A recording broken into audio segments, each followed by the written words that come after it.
D'abord, les aires protégées, leur intégrité est inviolable. C'est interdit d'y accéder. Et les aires protégées disposent des statuts de neutralité en temps de paix comme en temps de guerre. Donc c'est une violation, c'est une infraction. Et il y a des conventions sur le patrimoine naturel qui existent et qu'il faut appliquer. Il y a par exemple le comité international pour le patrimoine mondial. Il s'est dit qu'on peut ils ont l'obligation, la communauté internationale, de l'assistance collective. Vous pouvez le lire.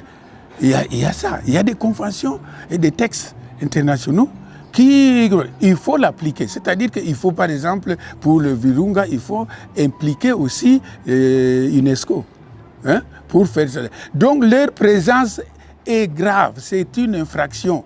Ils sont punissables.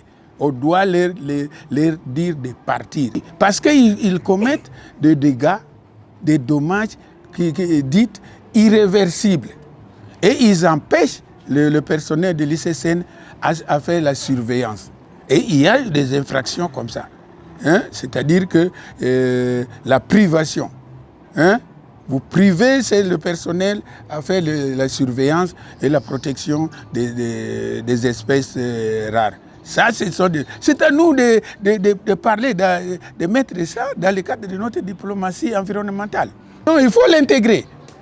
Et puis pour les aires protégées transfrontalières, il y a des dispositions, la Convention sur le patrimoine, les prévoit aussi que vous ne pouvez pas accepter vous ne pouvez pas provoquer des dommages de l'autre côté.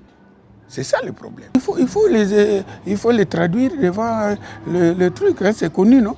Et puis pour la fin de cette histoire, si on avait continué, quand j'étais commandant général des écoles du parc national, si on avait continué avec le projet de la clôture électrique pour la démarcation de PNV, du parc de Virunga, aujourd'hui ces gens n'allaient même pas entrer.